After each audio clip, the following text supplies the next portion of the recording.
Hello everyone, we are Group 8. I'm Aldrich, and I'll be taking you through the development of a proposal by highlighting initial ideas, failures, and breakthroughs.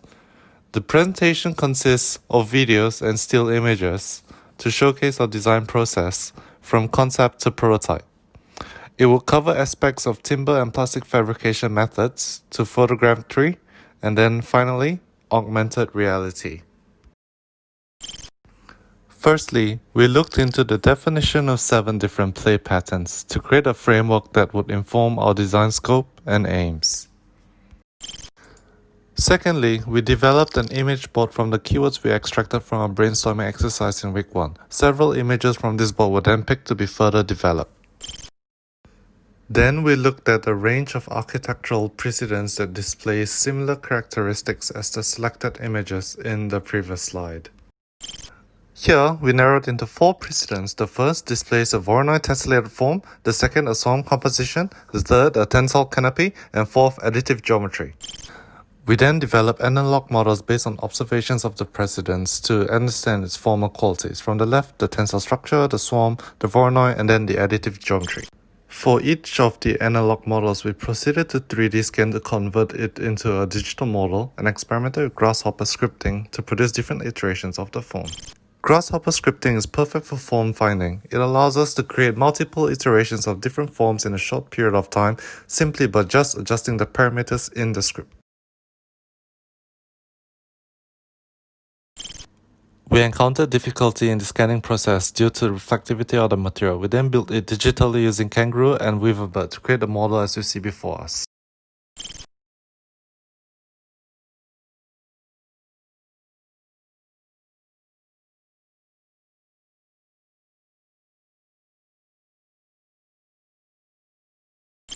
We developed an L script for this model to test the different branch growths. We adjusted the number of modules, sizes, and degrees of rotation in each of the diagrams to create the desired composition. In this video, we can see how the branches grow and change from just a toggle of the perimeters, allowing us to have control over the organic growth patterns. Next, we have the rule of addition. The geometry used here is a triangle, which is then further tessellated into smaller triangles and leaving out some pieces to create voids in the center.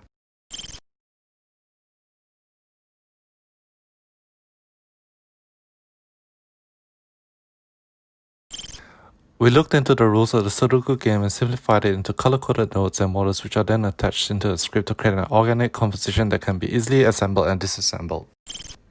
Over here, we continue experimenting with different modules and nodes with varying dimensions, shapes, colors, and degrees of rotation. We then rendered our design with human figures to observe how they can potentially interact with our playscape. We observed that bigger modules resulted in more obstruction of movement through the space. Our playscape is located in the armory because of the feasibility of fabrication. It can be fabricated in the existing studios and workshops, reducing the need for transportation of materials to site. We started to create a photo montage of our structure onto the different parts of the site to observe how it would behave on the landscape, buildings, and pathways. We then proceeded to create 3D prototypes for the models and nodes. We printed them in black, green, blue, PLA, and resin. We then observed the aesthetics and characteristics of each material. We went to the reverse garbage to look for materials that could be reused. We have picked up plastics that can be grinded and recycled into 3D print filaments, wooden planks that can be laser cut and reused. We experimented with different forms and sustainable methods of fabricating wood. We sliced it on the X and Y axis to create a hollow structure that reduces the amount of material used. The video shows how the modules are sliced in a digital environment, which are then baked and prepared for laser cutting. The numbers seen on the side are for us to cross-reference during assembly. Over here, we experimented with different forms of nodes with different number of outputs and inputs at varying degrees. The experiment was to develop a node that allowed for the most organic growth for our playscape. This video illustrates how we created each node using an L script and shows how we adjust the radius of the inputs, its depth, and extensions.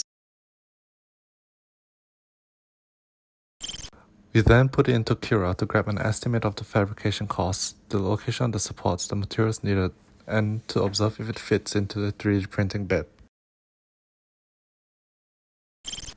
We then connected the newly created modules and nodes and further experimented with different variations of forms. adjusting the densities for each different iterations.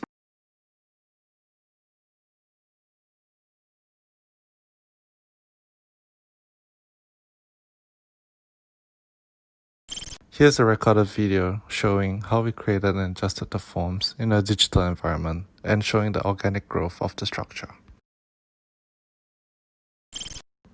Our concept revolves around the idea of parasitism, a symbiotic relationship between two species, creating mutual benefits for both organisms. Our parasitic playscape will attract more visitors, activating portions of the site that are underutilized. It reflects the historical landfill site in the use of sustainable materials used for fabrication and allows for collaboration between the residents of the lodge and the creative individuals in the site to work together to continue the growth of our design. Within the site, our design has allocated 3 spaces within the armory. First is a small installation around the public playground, second and third at a larger scale and placed in between studios and workshops for fabrication purposes and potential use of the armory topography.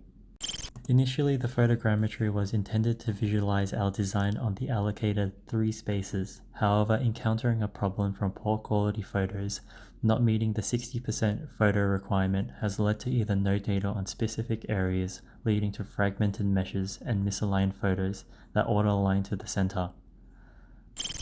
With the latest and most successful photogrammetry model resulted to the undulating landscape, the design was placed and corresponds to the 1:1 scale, allowing us to observe the feasibility of the design and the intention of complementing the organic growth of the organism.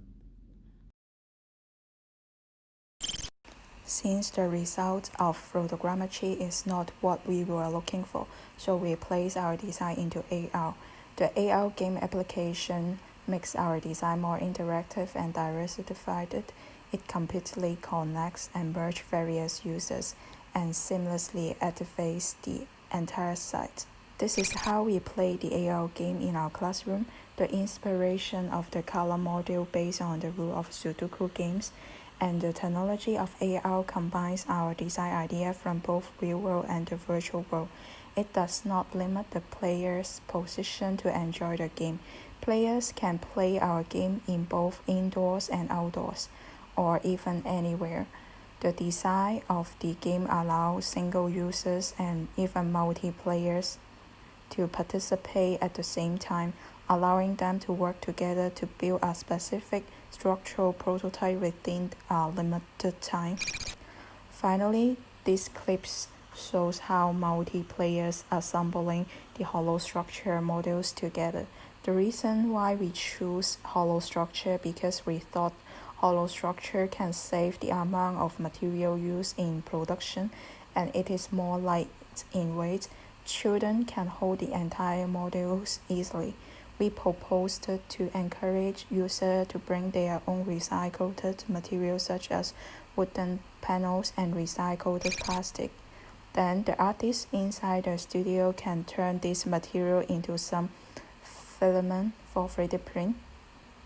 The wooden panels will be used as the raw material for models, and the recycled plastic will be used as the raw material for the look.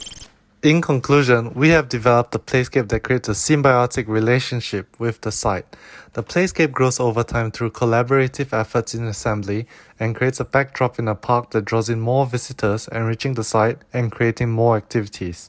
Additionally, as the structure grows, it recycles more material and reduces the amount of waste that goes into landfill. Thank you.